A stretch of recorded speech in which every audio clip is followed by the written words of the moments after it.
আৰু ইফালে মাদানীৰ অসম আগমনক লৈ হৰব হৈ পৰিছে অসম জাতীয় পৰিষদ। ডিব্ৰুগড়ত সভাপতি লুৰিণজ্যোতি গগৈৰ সংবাদমেল। মাদানীৰ অসম আগমনৰ সৈতে মুখ্যমন্ত্ৰী ডক্টৰ হিমন্ত বিশ্ব শৰ্মা জড়িত আছে বুলি অভিযোগ লুৰিণজ্যোতি গগৈৰ।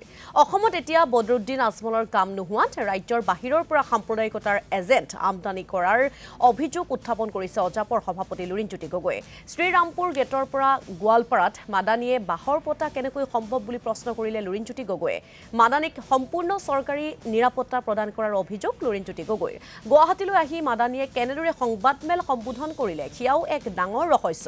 দেশত সাম্প্ৰদায়িক সংঘৰ্ষ সৃষ্টিত মাদানীৰ দৰে লোক জড়িত আছে বুলি মন্তব্য প্ৰকাশ কৰিলে লুৰিণজ্যোতি গগৈয়ে। মাদানীৰ অসম আগমনত প্ৰশাসনে কিয় জাৰি নকৰিলে 144 ধাৰা, কিয় মাদানী কৰায়ত্ব নকৰিলে বুলি প্ৰশ্ন লুৰিণজ্যোতি গগৈৰ। জমিয়ত উলেমা ই হিন্দ বিজেপিৰ এজেণ্ট বুলি অভিযোগ উত্থাপন কৰিছে লুৰিণজ্যোতি গগৈয়ে। আপোনালোকে সকলোৱে জানে যে যোৱা কালি অসমলৈ মেহমুদ মাদানী আহিছিলে আৰু কালি অসমত প্ৰৱেশৰ পিছত প্ৰায় 12-14 ঘণ্টা হোৱাৰ পাছতো এই বিষয়টো বা মাদানীৰ আগমন অসমৰ ৰাইজে গম পোৱা নাছিলে আৰু অসমৰ অতি শক্তিশালী মুখ্যমন্ত্ৰীও গম পোৱা নাছিলে নিশা 9:30 বজালৈকে। আৰু আমি আগৰ পৰাই মেহমুদ মাদানী বা ছৈয়দা হামিদ এইসকলৰ সাম্প্ৰদায়িক এজেণ্ডাৰ কথা কৈ আহিছিলোঁ আৰু হিমন্ত বিশ্ব শৰ্মাই বদৰুদ্দিন আজমলক বিগত সময়ছোৱাত ব্যৱহাৰ কৰি সাম্প্ৰদায়িকতাৰ বিষবাস্ত্ৰ অসমত সিঁচিছিল। কিন্তু যোৱা লোকসভাৰ পিছৰ পৰা বদৰুদ্দিন আজমল কামত নিদিয়া হৈছে।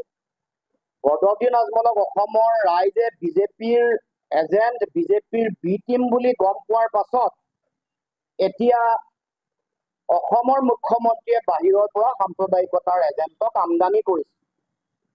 আমি কৈছোঁ, আমাৰ দলে কৈছোঁ, এই সাম্প্ৰদায়িকতাৰ এজেণ্টসকলক অসমৰ মুখ্যমন্ত্ৰীয়ে আউটচোৰ্চিং কৰাত লাগি গৈছে। এতিয়া যোৱাকালি মেহমুদ মাদানী অসমত প্ৰৱেশ কৰিছে কোনফালে আপোনালোকে জানে যে শ্ৰীৰামপুৰৰ গেটেৰে।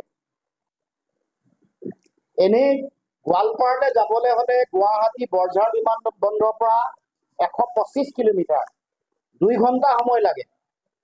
বাগডোগৰা এয়াৰপৰ্টত অৱতৰণ কৰাৰ পাছত বাগডোগৰাৰ পৰা গোৱালপাৰা পাবলৈ 350 কিলোমিটাৰ আৰু 7 ঘণ্টা লাগে। আৰু আপোনালোকে জানি আচৰিত হ'ব যে শ্ৰীৰামপুৰ গেটত সোমোৱাৰ পিছৰ পৰাই নিৰাপত্তাৰক্ষীয়ে এস্কৰ্ট দি আনি গোৱালপাৰা পোৱাইছিল। আৰু গোৱালপাৰাত আহি তেওঁলোকে ক'ত আছে, আল সালাম বুলি যিখন হস্পিটেল আছে তাৰ পিছফালে য'ত আজমল ডাঙৰীয়া নিজে থাকে গোৱালপাৰালৈ গ'লে তাত বাহৰ পাতিছে।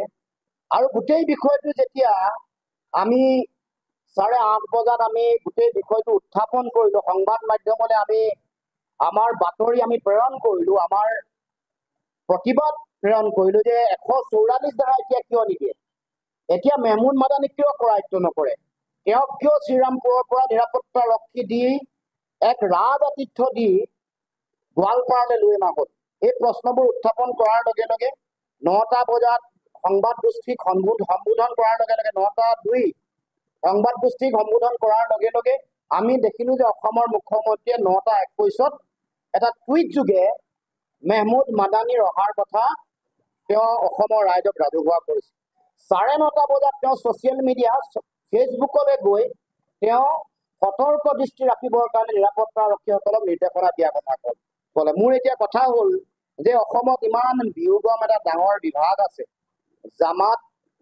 জমিয়ত উলেমা ই হিন্দ, এই এটা অনুষ্ঠান যিগৰাকী ব্যক্তিয়ে অলপ দিনৰ আগত মুখ্যমন্ত্ৰীৰ বিৰুদ্ধে প্ৰৰোচনামূলক মন্তব্য আগবঢ়াইছিল বা বিভিন্ন ধৰণৰ সাম্প্ৰদায়িক মন্তব্য আগবঢ়াবলৈ চেষ্টা কৰিছিল, সেইগৰাকী ব্যক্তি আহি অসমত শ্ৰীৰামপুৰ গেটত প্ৰৱেশ কৰিছে আৰু অসমৰ মুখ্যমন্ত্ৰী, অসমৰ গৃহ বিভাগ, অসমৰ ইণ্টেলিজেন্সে গম পোৱা নাই, এই কথা কেতিয়াও হ'ব নোৱাৰে।